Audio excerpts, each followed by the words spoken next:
तो आपकी बात सुनी थी ना, उसी पे अमल किया था, फिर हम इसी वजह से जन्नत में जा रहे हैं। तो वो कहेंगे हाय अफसोस, हमने कहा मगर अमल नहीं किया, और हमारी बातों पे अमल करके दूसरा जन्नत में। तो आपने यही पॉइंट ऑफ व्यू रखना है कि हमने बात पे अपनी अमल करना है। एक चीज निकाल देनी है, एक अपनी जिंदगी में शामिल कर लेनी है। वो जो आपको अपनी जिंदगी से हर हाल में निकालना है वो शिकवा है, शिकायत है, गिले हैं, बदतमीजियां हैं। ऐसे कोई पूछे क्या हाल है तो लोग बड़े पढ़े लिखे भी हो ना, तब भी दुनिया भर की परेशानियां बता के कहते हैं अल्लाह का शुक्र है, हाँ ऐसा है वैसा है, ऐसा हो तो फिर अल्लाह का शुक्र है। नहीं नहीं, मोमिन ऐसे बात नहीं करता है। सैयदना शेख मोहिउद्दीन अब्दुल कादिर जिलानी फरमाते हैं अल्लाह की शिकायतें करनी है तो उससे करो जो अल्लाह से ज्यादा मेहरबान मिले। है कोई? ये गर्मी, ये सर्दी, ये मौसमों की शिकायत, गौसुल आजम फरमाते हैं अगर कोई मौसमों की शिकायत करे ना, बारिश की, इसकी गर्मी की, सर्दी की, फरमाते हैं अगर वो मकबूल वली हो अल्लाह उसे मरदूद बना देता है। गौस पाक का नाम लेना बड़ी बात नहीं है, गौस पाक की बातों को सुन के अमल करना ये बड़ी बात है। गौस पाक एक बहुत बड़े उस्ताद हैं, उनको यूं हल्के में न लीजिए, उन्हें कोई ऐसा खाली पीर न समझिए। उनके वक्त के सारे बड़े बड़े उलमा उनकी तकरीर सुनने आया करते थे।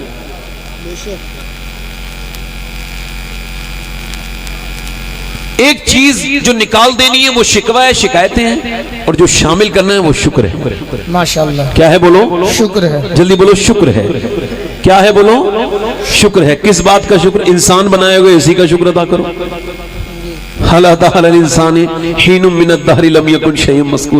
अल्लाह फरमाता है इंसान पे ऐसा वक्त गुजरा है कि वो कोई काबिल जिक्र शय न था, अल्लाह ने आपको आपकी बगैर मर्जी के इंसान बनाया। शुक्र अदा कीजिए। एक बंदा है वो फालिज में है, और फालिज से अल्लाह ताला हम सबको महफूज रखे। जरा सब लोग आमीन कह दीजिए एक मरतबा, सब लोग आमीन कहिए। फालिज, मेरी नजर में फालिज सबसे खतरनाक, पैरालिसिस और फालिज जो है ये सबसे खतरनाक बीमारी है, क्योंकि इसमें बंदा करबट भी नहीं ले सकता, अपनी मर्जी से चलने फिरने की बात तो करे छोड़े, अपने हाथ से खा नहीं सकता, और खतरनाक स्ट्रोक होते हैं कि बंदा उसमें इंतकाल तक कर जाता है।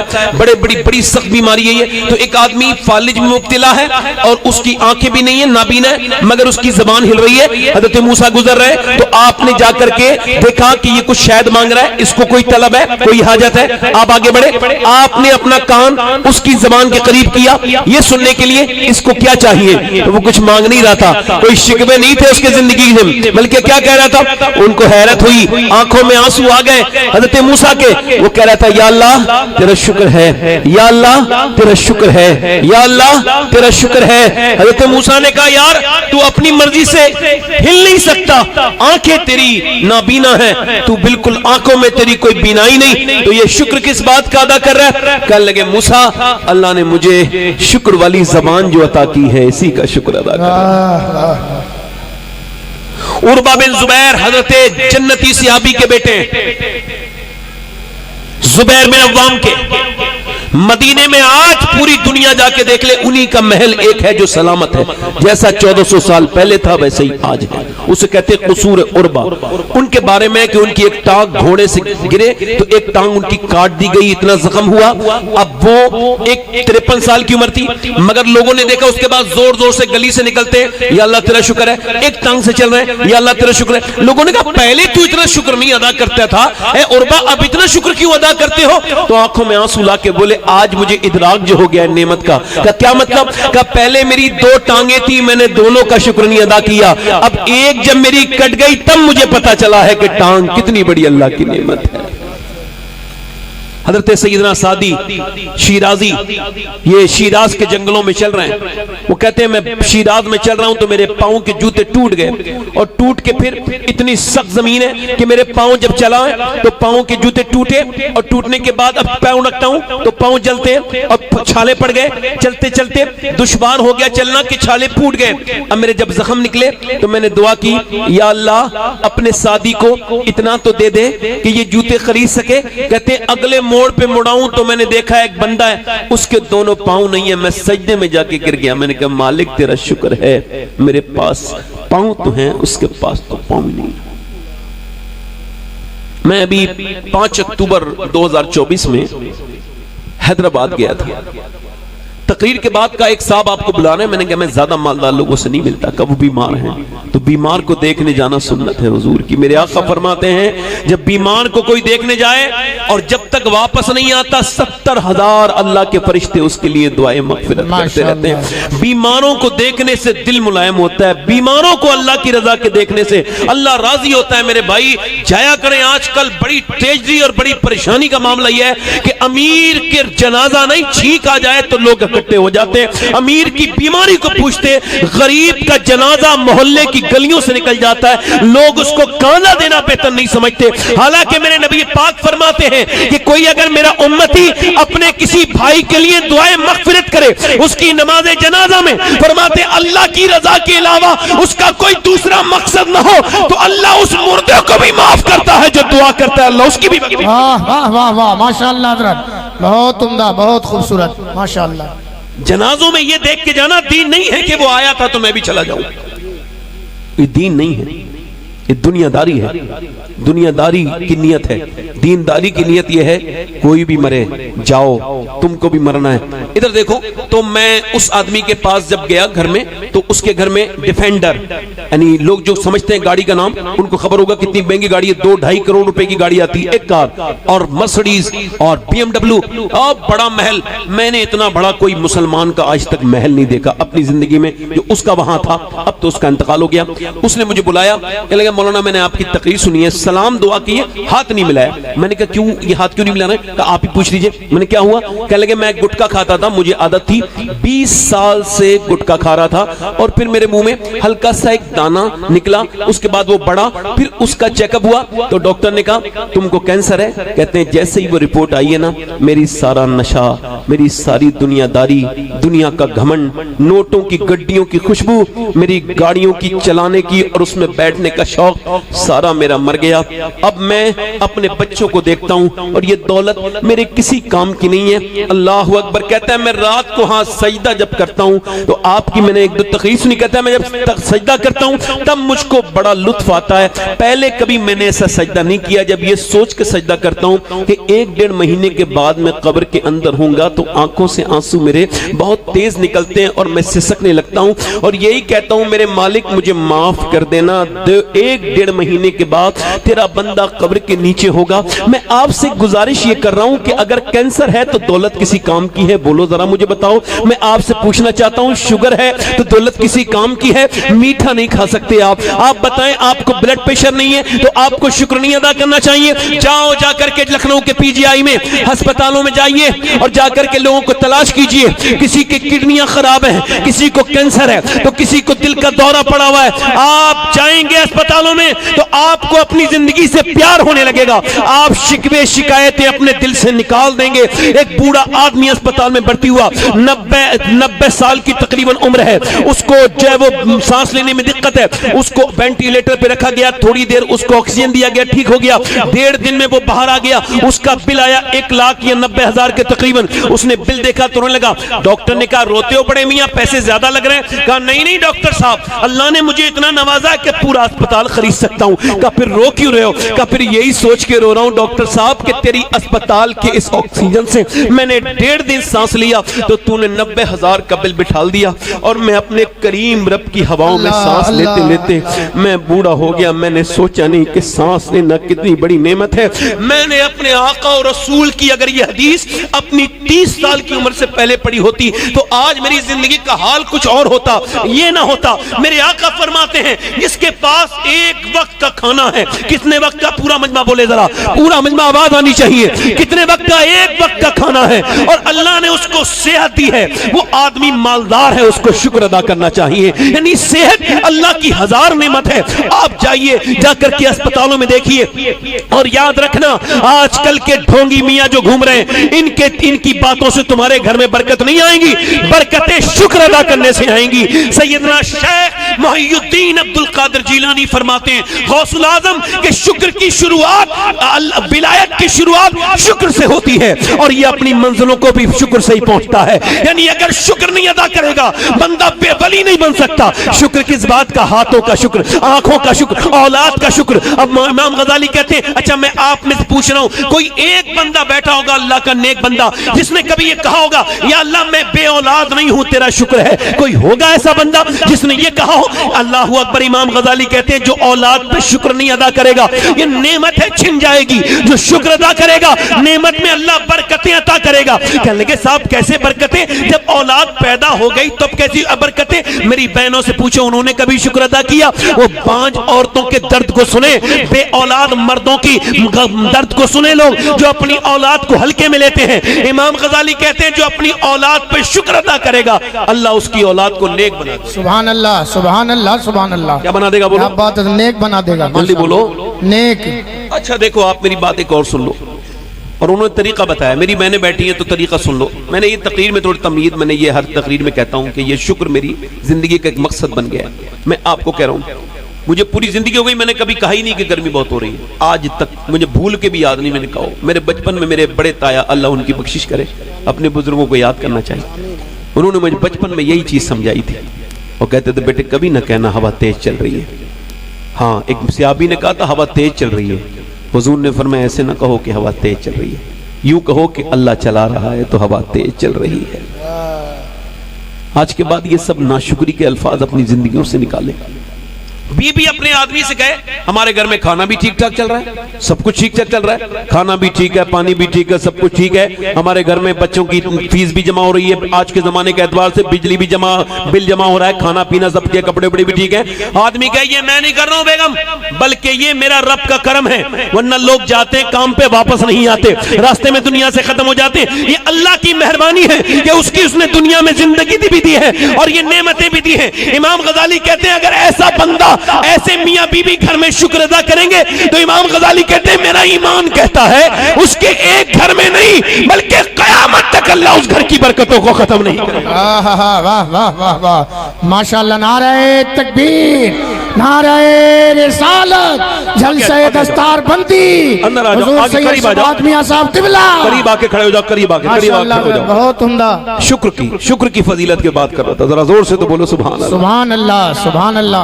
अल्लाह मौलाना रूम ने एक वाक़या लिखा है, आखिरी बात जोर से बोलो सुभान अल्लाह इस मौजूद पर। अल्लाह, सुभान अल्लाह। मुफ्ती साहब क़िबला तशरीफ रखते हैं, ये सारे उलमा, मैं तो आपका खादिम हूँ, मेरी तो अपनी कोई औकात नहीं, अपनी औकात सिर्फ इतनी है, कुछ नहीं बात सिर्फ इतनी है, कल भी टुकड़ों पे उनके पलते थे, अब भी टुकड़ों पे उनके पलते हैं। क्या बात है हज़रत।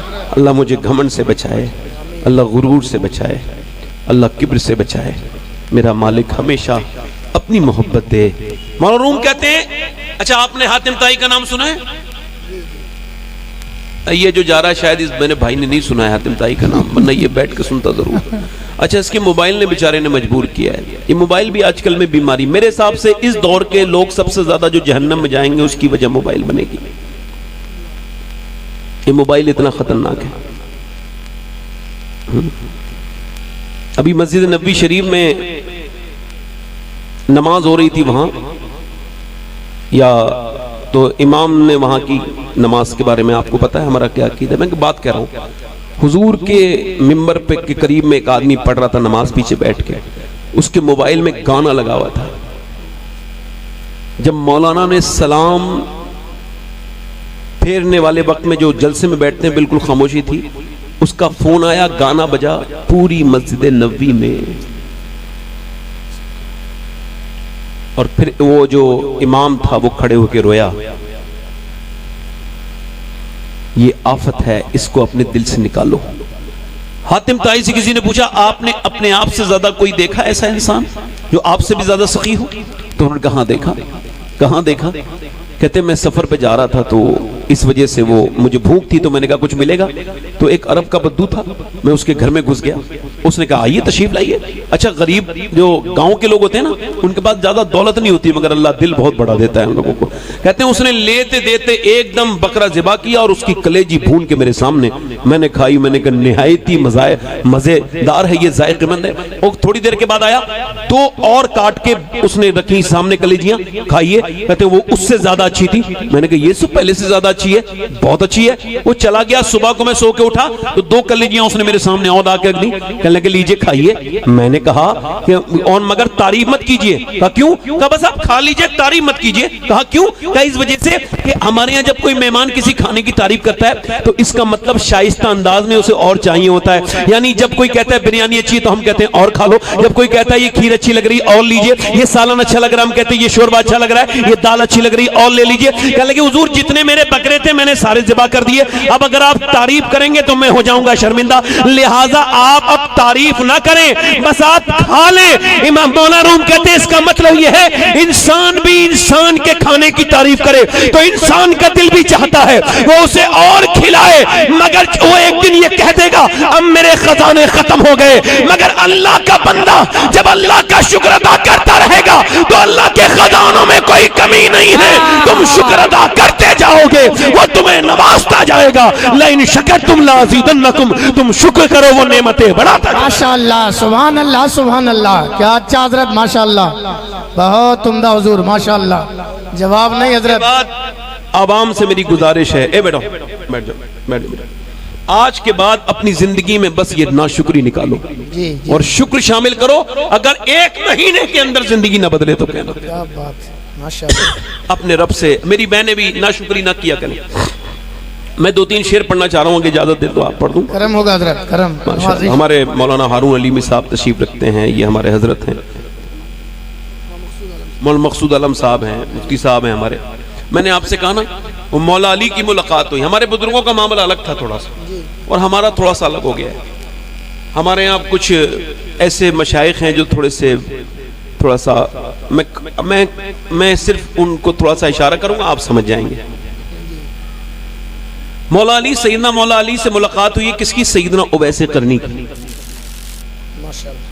तो हजरत उमर भी हैं, तो हजरत अली ने कहा पूछो यही है, कंफर्म करो। देखा तो ये अरफात में नमाज पढ़ रहे थे और जब तो इनका मुसल्ला भीगा हुआ था। हमने मुसल्ला नहीं भिगोया हुआ कभी, हम लोग मुसल्ला नहीं भिगोते। हजरत अली ने उनसे पूछा क्या नाम है आपका? तो बगैर पलटे पीछे नहीं देखा, अल्लाह का बंदा। हजरत अली ने फरमाया अल्लाह के तो सारे बंदे होते हैं, आपके माँ बाप ने कोई नाम भी रखा आपका? नहीं। तो पीछे पलटे और पूरा चेहरा भीगा हुआ था आंसुओं से। कहने लगे अली, अल्लाह के पहले मुलाकात नहीं है, ए अली अगर अल्लाह मुझे बख्श दे तो मेरा नाम उवैस करनी है और अगर ना बख्शे तो फिर क्या नाम है। आज तो अगर हजरत लोगों का इश्तिहार में नाम छोटा आ जाए तो गाड़ी पीछे हो जाती है और कहते हैं कि इश्तिहार में इज्जत नहीं दी तो जलसे में क्या इज्जत देगा। अब उस जाहिल को कोई ये समझाए कि इज्जत भाई जलसे वाला नहीं देता, इज्जत तो अल्लाह अता करता है। अल्लाह देता, बेशक बेशक हक है हजरत, जवाब नहीं, माशाअल्लाह, सच बात है। नारे तकबीर, नारे रिसालत, जलसे दस्तार बंदी, बहुत उम्दा हजरत, माशाअल्लाह। मैं 2-3 शेर पढ़ देता हूँ, आप लोग सब जरा जोर से एक मरतबा सुभान अल्लाह कहिए। सुभान अल्लाह, सुभान अल्लाह। अच्छा, ये इस वजह से नहीं कहलवा रहा हूँ, मैं आपको बता रहा हूँ कि ये जो जमीन है ना, हाँ हुजूर फरमाते हैं जमीन का एक हिस्सा ये जिस पे बैठे हैं ये इसके पड़ोस वाले हिस्से से ये दूसरे दिन ये फख्र करता है, प्राउड फील करता है और कहता है मेरे ऊपर कल ऐसा बंदा गुजरा था जिसने अल्लाह का जिक्र किया। सुभान अल्लाह, सुभान अल्लाह। सरकार हुजूर मुफ्ती आजम हिंद ये गुजर रहे थे कचबुच के जंगल में, तो आपकी जो गाड़ी है ना वो थोड़ी सी भटक गई रास्ता, तो लोगों ने कहा हुजूर हम रास्ता भटक गए, जंगलों में आ गए, दुआ फरमाएं। आप तस्बीह पढ़ रहे थे, फरमाया मैं रास्ता भटकने के लिए नहीं आया, मेरे नसीब में लिखा था इस जंगल में खड़े होके अल्लाह का जिक्र करना, मैं वही करने आया हूं। माशाअल्लाह। कभी ऐसी जगह मैप ले जाए, ए बेटा बेटा बैठ जाओ, आए हो तो बैठ जाओ, बैठ जाओ, बैठ जाओ, ठीक है, ठीक जाओ, ठीक है, कोई बात नहीं। और आपकी जगह लोग आ गए। मैं कह रहा हूं ना मोबाइलों में मैसेज आया है इनके। हाँ, मैंने तो हुजूर की बारगाह में लोगों को महरूम देखा है, मोबाइल में लगे रहते हैं, दुरूद नहीं पढ़ते, अपनी औरतों से माज़अल्लाह वहां पर बातें करते हैं, इनकी औरतों को पूरी मस्जिद देखती है। इसने मोबाइल ने सत्यानाश कर दिया हमारे पूरा।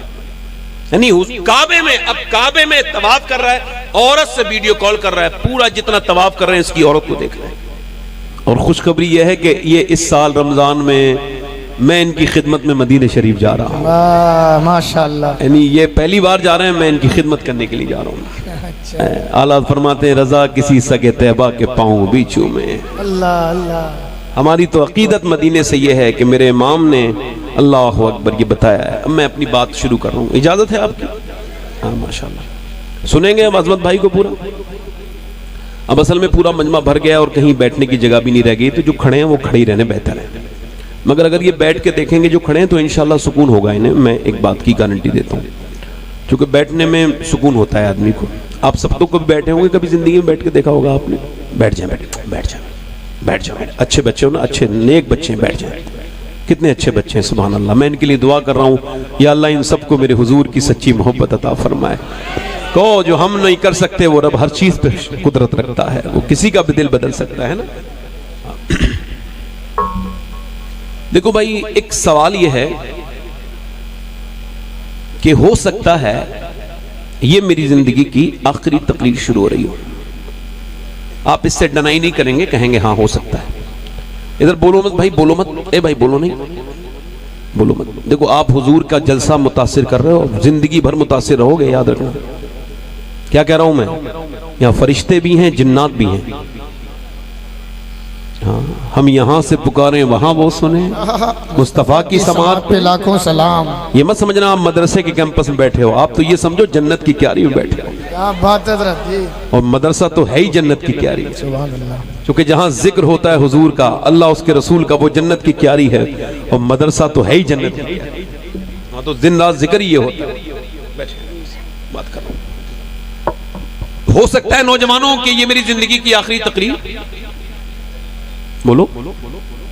देखो अल्लाह फरमाता है तुम्हें गाफिल रखा माल की ज्यादा तलबी ने। जरा फास्ट फॉरवर्ड बात करूंगा, बहुत ज्यादा मैं तशरीह नहीं करता, बहुत ज्यादा मैं बात को घुमाता फिराता नहीं हूं, बात साफ करता हूं।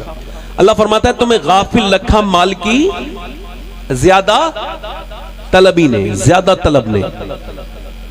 अल्हाकुमुत तकासुर, फिर हत्ता ज़ुरतुमुल मकाबिर, फिर तुम कहां पहुंच गए? यहां तक कि तुमने कब्रों को मुंह देख लिए। यानी जो मरे हैं बादशाह, जो पुराने लोग मर गए, उनसे अल्लाह क्या कह रहा है? तुम्हें गाफिल रखा। हम सबसे क्या फरमा रहा है वो? इंसानों से तुम्हें गाफिल कौन सी चीज रखती है? अल्लाह के रसूल फरमाते हैं आदम की औलाद को अल्लाह एक जंगल भर के अगर सोना दे दे तो उसको ठिकाने लगा के दूसरे दिन दूसरा जंगल तलाश करेगा।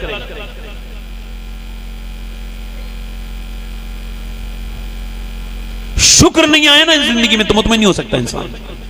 अल्लाह फरमाता है तुम्हें गाफिल रखा माल की ज्यादा तलबी ने, हत्ता ज़ुरतुमुल मकाबिर, यहां तक कि तुमने कब्रों की मुंह देख लिए। फिर फरमाता है कल्ला सौफा तालमून, हाँ हाँ जल्द जान जाओगे। क्या फरमाता है? हाँ हाँ, जल्दी बोलो। हाँ हाँ, ये आलात का तर्जुमा है क्या? हाँ हाँ जल्द जान जाओगे। क्या हो जाएगा? जल्द जान जाओगे। कल्ला सौफा तालमून, फिर उस बात को सिर्फ सुम्मा के इजाफे के साथ, और वो कहता है सुम्मा कल्ला सौफा तालमून, सुम्मा कल्ला सौफा तालमून, फिर हाँ हाँ जान जाओगे। यानी ये इसका मतलब है, समझ ले, एक बार मैं बता रहा हूं फिर बता रहा हूं, एक बार ये इसलिए लहजे को समझिए, बता रहा हूं फिर बता रहा हूं। मौला अली से पूछा गया एक ही बात में सुम्मा का इस्तेमाल करके अल्लाह ने 2 मरतबा क्यों कहा? तो मौला अली की आंखों में आंसू आए और फरमाए एक बार कब्र में जानेंगे, एक बार हश्र में जानेंगे। अल्लाह अल्लाह। एक बार आया, समझ गए ना? समझ गए ना? हो सकता है ये मेरी जिंदगी की आखिरी, और ये भी हो सकता है, तो फिर ये भी हो सकता है यहां मेरा कोई भाई आया हो जो आखिरी नसीहत सुनने आया, फिर वो कभी कोई बात ना सुन सके और कयामत में वो मेरा दामन पकड़ ले और कहे मालिक मैं इसके जलसे में गया था, इसने सिर्फ अपनी बातें की, तकरीर जमाने के काम किए, तेरी बात न की, तो मैं तो फंस जाऊंगा ना। बोलो बोलो, हो सकता है ना कोई आदमी आया हो, हो सकता है ना। इधर देखो, आज तक कभी आपने देखा किसी बेनमाजी से मौत ने ये कहा हो कि तौबा कर ले, अगर तू तौबा नहीं करेगा तो कल मर जाएगा, बेनमाजी जहन्नम में जाएगा। अल्लाह के रसूल फरमाते हैं बेनमाजी जब मरेगा इतनी प्यास लगेगी, चाहे पीर हो चाहे मुरीद हो, ये कोई हो, इसकी कोई तखसीस नहीं है, कोई इस हुक्म से बाहर नहीं। हुजूर फरमाते हैं जो बेनमाजी है जब वो मरेगा, और बेनमाजी हर वो शख्स है जो एक वक्त की नमाज को भी हल्का जान के छोड़ देता है, वो शख्स, बल्कि बाज़ उलमा ने लिखा कि जो जमात को छोड़ता है इसको भी बेनमाजी,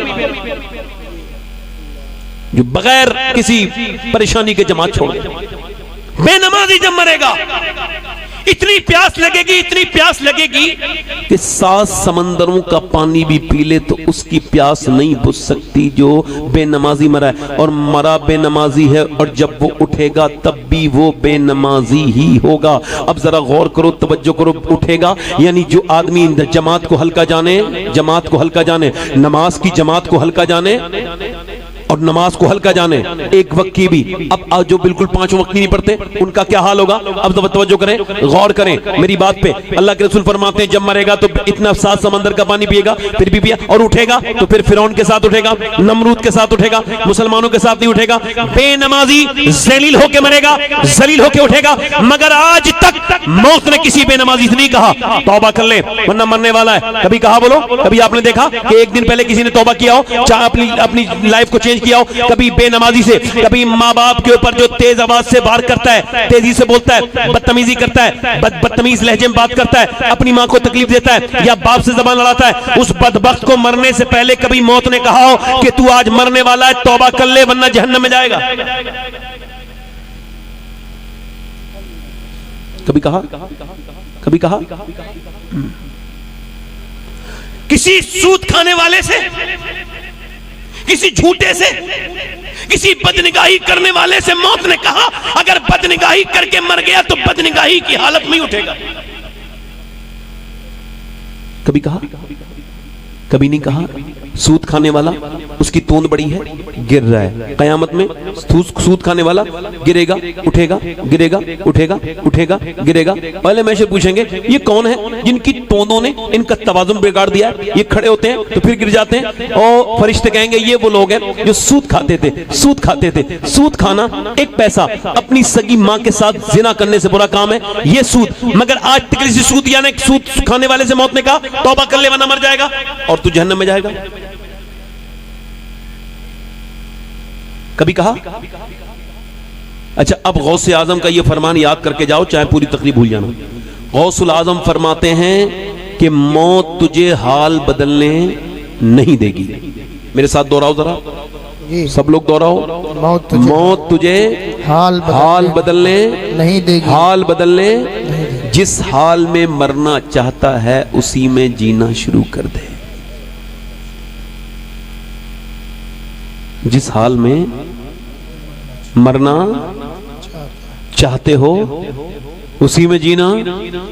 मौत ने कैसे कैसे सिकंदरों को आ लिया, कैसे कैसे ताकतवरों को आ लिया, कैसे कैसे जोरावर लोगों को मौत आ गई, कैसे कैसे अमीरों को मौत आ गई। अजल नहीं किसरा न छोड़ा न दारा, इससे सिकंदर सफाते भी हारा। हर एक लेके क्या क्या न हसरत से धारा। जगह जी लगाने की दुनिया नहीं है, ये इबरत की जा है, तमाशा नहीं है। इसे तमाशा बना रखा है। इस दुनिया के चक्कर में अल्लाह को भूलने वालों तुम्हें मौका नहीं मिलेगा। मैंने बेनमाजी को बेनमाजी मरते देखा। अब इधर देखें, 22 साल का नौजवान, 6 ऐप है उसके, यानी उसने बड़ा बेहतरीन जिस्म बना रखा है और वो अपने एक थिएटर में दिल्ली में फिल्म देख रहा है। मुसलमान है। फिल्म देखने के बाद वो बाहर निकला है एसी रूम में, और बाहर निकलने के बाद उसने अपनी बुलेट स्टार्ट की है और कानों में उसने लगाए, उसने एयरबड्स लगाए, आंखों में चश्मा लगाया और मुंह में गुटखा डाल के अब वो समझ रहा है मैं बस अपने घर जाऊंगा, घर जाके फिर अपना चलाऊंगा वही जो मुझे चलाना होता है, इंस्टाग्राम चलाऊंगा, फेसबुक की तस्वीरें देखूंगा। मगर ऐसा हो ना सका। मौत ने उसको इतनी भी मोहलत न दी कि वो बाइक रोक के तौबा कर लेता, या बाइक पे ही उसको मौत ऐसी आई कि उसके कानों का वो जो गाना था वो भी ना बंद कर पाया, मुंह का गुटका भी नहीं थूक पाया।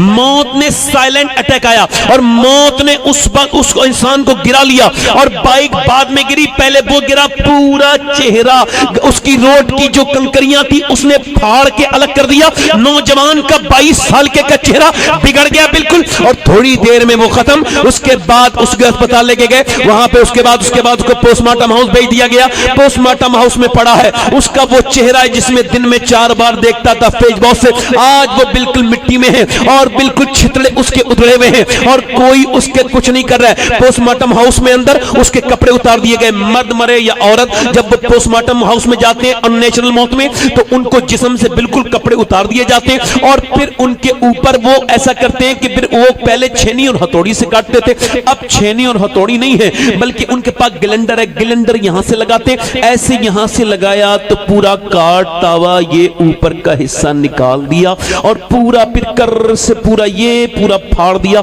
और निकाल दिया और जो भी उनको ऑर्गन निकालने होते निकालते हैं और उसके बाद वो बेतकल्लुफी से टांके लगाते हैं, मोटी वाली सुई से मोटे मोटे धागे से टांके लगाते हैं। मैंने एक 18 साल अपने पड़ोसी के 18 साल के लड़के को मैंने उसको गुस्ल दिया था। मैं गुस्ल दे रहा था तो उसके सर में मैंने नीचे से हाथ डाला तो मेरी उंगली उसके सर में चली गई जहां ठीक से टांके नहीं लगे थे और एक सफेद हड्डी थी वो मेरी उंगली पे लगी तो खून निकला। मैं रोने लगा। एक सामने कहा क्या दर्द हो रहा है? मैंने कहा नहीं दर्द नहीं हो रहा है। मेरे नबी पाक इरशाद फरमाते हैं कि जब मुर्दे का हाथ पकड़ा जाता है, गुस्साल पकड़ता है तो वो कहता है जरा आराम से हाथ उठा, तेरे हाथ उठाने से मुझे तकलीफ होती है। मेरे भाई मेरे दोस्त जरा सोच तो, तूने कभी सोचा तेरे रिश्तेदार तेरे कैसे हाथ लगाएंगे? कोई गुस्ल में हाथ तक नहीं लगाता, हाथ लगाने से तकलीफ होती है। जब जनाजा लेके चलते तो वो कहता है जरा आराम से मेरा जनाजा उठाओ, तुम्हारे उठाने से मुझे जरा तकलीफ होती है, पांव जरा धीमे रखो, हाथ तुम्हारे पांव जरा धमक से मुझे तकलीफ होती है। अल्लाह के रसूल के गुलामों सैयदना ईसा अलैहिस्सलाम अपनी वालिदा सैयदा मरियम की कब्र पे गए। मरियम हुजूर ने फरमाया अपने जमाने की औरतों की सरदारा है, सैयदा मरियम के पांव की धोवन के बराबर हम नहीं हो सकते। अब जरा गौर करो, आप पहुंचे हैं और पहुंचने के बाद आपने कहा है ए मेरी वालिदा मैं अब मुर्दे जिंदा कर लेता हूं, तू कहे तो तुझे जिंदा करूं, अंदर से निकालूं। अंदर से आवाज आई ना ना मेरे बेटे ईसा, जब रूह निकली थी तो इतना दर्द इतनी तकलीफ हुई थी कि उसका एहसास मैं अभी तक कर रही हूं। मेरे बेटे मुझे दोबारा तू उस मेरे अंदर जो है मुझे जिंदा ना करना। अल्लाह अकबर। आप बताएं हजरत सैयदना अबू हुरैरा का वक्त है इंतकाल का, हम नहीं डरते, कोई जरा पढ़ लिख जाए तो खौफ निकल जाता है, खौफ निकल गया तो दीन निकल गया, खौफ है ही नहीं तो फिर दीन किस बात का है। हजरत अबू हुरैरा इंतकाल का वक्त है, इतने बड़े सहाबी नाम सुना है हजरत अबू हुरैरा। कभी जर्द रंग होता है, कभी जर्द कभी सुर्ख, कभी जर्द कभी सुर्ख, कभी जर्द कभी सुर्ख, कभी पीला कभी लाल, कभी पीला कभी लाल। लोगों ने जब इतना घबराते हुए देखा करीब गए, कहने लगे इतने बड़े सहाबी क्या मौत से डरे? तो रोने लगे नहीं नहीं, बस मौत के वक्त में इंसान को खबर हो जाती है वो जहन्नम में जा रहा है या जन्नत में। तो अबू हुरैरा की ये मौत का वक्त है, बिल्कुल आखिरी हिचकियां हैं। तो उस मालिक से बस यही कह रहा हूं, मालिक अगर तूने इस वक्त में अबू हुरैरा को माफ न किया तो अबू हुरैरा हलाक हो जाएगा। बस ये मौत का वक्त है, अगर तूने मुझे माफ न किया। हजरत उमर आदि दुनिया के बादशाह उमर, हुजूर ने फरमाया उमर पे मेरा अल्लाह फख्र फरमा रहा है अरफात के मैदान में, मेरे सहाबा पे बिलखुसूस मेरे उमर पे। हजरत उमर के जब चाकू लगा तो आपने कहा मेरा सर जमीन पे रखो, इंतकाल का वक्त है, नहीं रखा। बेटे से कहा बेटे अब्दुल्ला मेरा सर जमीन पे रख दे, आज तो ये सिखाया जा रहा है, कोई डरने की जरूरत नहीं, मैं हूं ना, मैं तुझे लेकर के जाऊंगा। मगर ये किसकी सोच है? हमारे बुजुर्गों की ये सोच नहीं, न कुरान ने ये कहा है न हदीस ने ऐसा समझाया, ये आपने किसके चक्कर में आप पड़ गए। इधर देखिए हजरत सैयदना उमर फारूक आजम, विसाल का वक्त है, रूह निकलने वाली है और कह रहे हैं मेरा सर जमीन पे रख दे, सर जमीन पे नहीं रखा, सर जमीन पे रख दे, सर जमीन पे रख दे, सर जमीन पे रख दिया। तो फिर अपनी नाक रगड़ी जमीन पे और कहने लगे मौला, लोग कहते हैं उमर ये है उमर वो है, उमर तो तेरी बारगाह का मोहताज है, अगर आज तूने उमर को न बख्शा तो उमर हलाक हो जाएगा। वो मेरे भाइयों, मैं इस वजह से रो रहा था कि दिन रात सफर में रहता हूं, अपने मालिक से दुआ करता हूं, मालिक अपने करम से परवरदिगार आलम बस पोस्टमार्टम वाली मौत से बचाना और अपने नबी की मोहब्बत में, भाई मेरे सरकार की मोहब्बत में मदीने में मौत अता करना। मगर उसका जनाजा फिर उठा और उठने के बाद उसका जनाजा फिर वहां से उठने के बाद वो अपने घर गया, मां रोई हाय मेरे लाल, रिश्तेदार रोए हाय मेरे लाल, मगर कोई रोक ना सका। सब कह रहे हैं, सब तो नहीं रोए, सबके दिल का हाल एक जैसा नहीं है। दोस्त कह रहे हैं जल्दी उठाओ जल्दी उठाओ, मोहल्ले वाले कह रहे हैं हमारी दुकानें बंद हैं। कितने ऐसे जनाजे रोग उठते चले जा रहे हैं और लोग समझते हैं हम नहीं बनेंगे, यूं ही आबाद रहेगी दुनिया, हम ना होंगे तो कोई हमसा ना होगा, कोई नहीं बचेगा, सबको मौत आ जाएगी। मेरे भाइयों भाइयों उसका जनाजा उठा, माँ रोती रह गई, जनाजा जाकर के दफन कर दिया। कभी आपने सोचा कि ये कितना सख्त है ये कब्र का मामला? मेरे नबी फरमाते हैं कब्र रोज कहती है ओ इंसान मैं तारीकियों का घर हूं, मैं घुटन का घर हूं। अल्लाह के रसूल फरमाते हैं मेरी नजर में सबसे खतरनाक जगह कब्र है। बरा बिन आजिब बयान करते हैं कि हुजूर कब्र में एक मर्तबा सरकार दो आलम कब्रिस्तान गए और हुजूर ने देखा कि कुछ टाइम है दफन होने में, तो सरकार की आंखों से आंसू गिरने लगे और हुजूर की आंखों के आंसू से वहां की मिट्टी भीगने लगी। अल्लाहु अकबर। और हुजूर ने फरमाया ए मेरे सहाबा सबको तुमको मरना है। हुजूर ने फरमाया मेरी नजर में सबसे खतरनाक जगह कब्र है, अब जरा गौर करें। उसको दफन कर दिया गया और जब दफन करके चले अल्लाह के रसूल फरमाते हैं फिर जब लेके चलते हैं तो वो कहता है मेरे भाइयों थोड़ा एक रात तो गुजारो, मेरे दोस्तों कितनी रात है मैंने तुम्हारे साथ गुजारी, एक तो गुजारो। मगर कोई उसके साथ नहीं रुकता। अल्लाहु अकबर, अल्लाहु अकबर। मेरे कहने का मतलब ये वो जो फिल्म देख के मरा था, जब उसकी कब्र में हुजूर आए होंगे तो उसने अपनी उन आंखों से हुजूर को कैसा देखा होगा जिन आंखों से वो फिल्म देख के मरा था। बताओ बताओ आप लोग। कल है दीदार का दिन आज यहां, आंख बेकार है क्या होना है, छुप के लोगों से किए जिसके गुनाह वो खबरदार है। इधर देखो क्या होना है। हजरत सैयदना मौला अली फरमाते हैं मैंने कभी अपनी आंखों से अपनी शर्मगाह भी नहीं देखी। तो पूछा लोगों ने हुजूर ये जायज तो है, आपने क्यों नहीं देखी? फरमाते जिन आंखों से हुजूर को देखता था तो मुझको शर्म आती थी। ए भाई ए भैया ठीक है, और कोई साहब जाना चाहते हो तो चले जाएं भाई। इधर देखो मेरी तरफ, कोई बात नहीं। जिनके दिल बर्बाद हैं उनके बारे में आप क्या कह सकते हैं? इमाम हसन बसरी फरमाते हैं, ये तो तकरीर हो रही है। इमाम हसन बसरी फरमा रहे हैं जो कब्रिस्तान के करीब से निकले उसे अपनी मौत की याद ना है वो सही मानों में मोमिन नहीं, उसे अपने दिल का इलाज कराना चाहिए, उसका दिल बर्बाद हो गया है।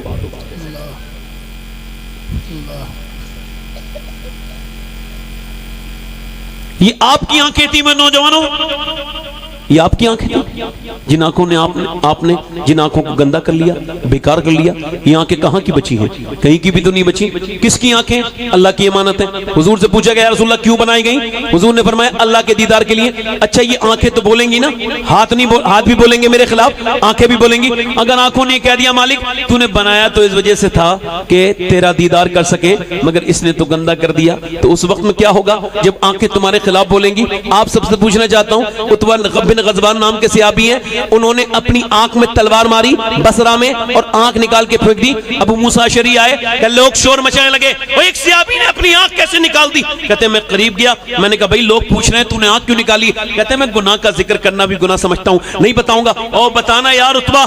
हजरत एक सहाबी है, उसका ईमान है, एक हमारा ईमान है, एक हमारा बेकारीपन है, एक हमारी बदतमीजियां हैं। एक सहाबी है जिसने हुजूर को देखा है, उसकी शान का हाल यह है, उससे वो कह रहे हैं भाई तुमने आंख क्यों निकाल दी? कहने लगे अभी एक लड़की जा रही थी, उस पर मेरी एक नजर पड़ी, बस मुझे अपने सरकार की हदीस याद आई कि जो बदनिगाही करेगा उसकी आंख में जहन्नम की आग डाली जाएगी। मैंने ये सोच के अपनी आंख निकाल दी, क्या अल्लाह मुझे मेरा माफ कर देगा? अबू मूसा शरी से चिपट गए, रोने लगे, कहने लगे बता मेरा अल्लाह मुझे माफ करेगा? हजरत अबू मूसा शरी रोने लगे, कहने लगे अल्लाह तुझे भी माफ करेगा, जो तेरी ये बात सुन के तौबा करेगा अल्लाह उसको भी माफ करेगा। आला हजरत फरमाते हैं बेहतरीन नेक वो है जो तन्हाइयों में भी उतना नेक है, जो जितना जलवत में है उतना ही खलवत में है, और जितना खलवत में नेक है उतना ही जलवत में नेक है। नेक वो है जो तन्हाई में नेक है, और तुम उतने ही नेक हो जितनी नेक तुम्हारी तन्हाई में करते हो। मेरे दोस्तों मेरे भाइयों, ये मुसलमान बच्चियों को आप देख रहे हो क्या हालात चल रहे हैं इस वक्त? आप हिंदुस्तान के बारे में गौर नहीं कर रहे हो, आपको नारा लगाने की बात बैठ रही है, आपको इसकी उसकी पीरों के नाम पर झड़ने की बात चल रही है, और तुम्हारे खिलाफ गेम हो चुका है, बहुत खतरनाक गेम कर दिया, इतना खतरनाक गेम कि हमने कभी सोचा भी नहीं था। 11 लाख लड़कियां मुसलमानों की गैर मुस्लिमों के घरों में चली गई, उन्होंने अपने माथे पे गैर मुस्लिमों के अलामती निशान लगाने शुरू कर दिए। वो सोशल मीडिया पे आकर के कहती हमने इस्लाम छोड़ दिया, हमने इस्लाम छोड़ दिया, हमने इस्लाम छोड़ दिया। और फिर वो किसी मुसलमान लड़की को आप देखो, उसका वीडियो वायरल हो रहा है, किसी गैर मुस्लिम के हाथ में हाथ डाल के।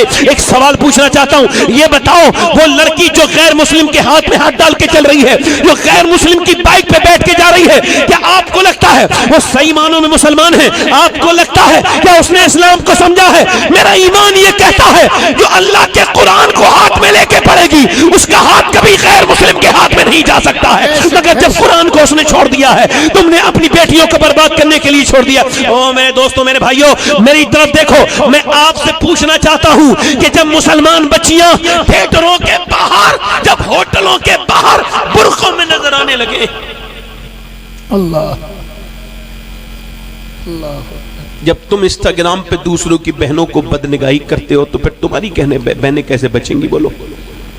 सच है। बेगैरती ओढ़ ली इस कौम ने।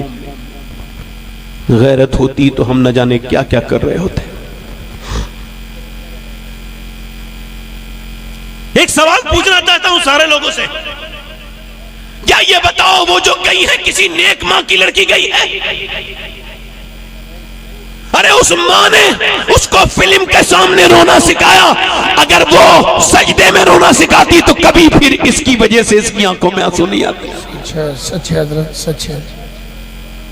इधर कौन बात कर रहा है भाई? इसे छुपा दो। वल्लाह कह रहा हूं, चुप जाए, उससे कह दो चुप जाए, वरना अल्लाह उस पर बड़ा करम करेगा, वरना चुप जाए। इधर देखो,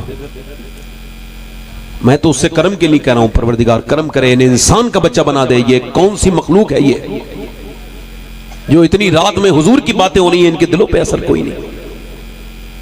इधर देखो, मेरी तरफ देखो, मेरे दोस्तों, मेरे भाइयों, कहां तुमने अपनी बहनों को सिखाया? इधर देखो, इधर देखो, इधर देखो। पूछ रहा हूं, क्या वो वाकई में मुसलमान थी? मैं सैयद हूं, अल्लाह का शुक्र है।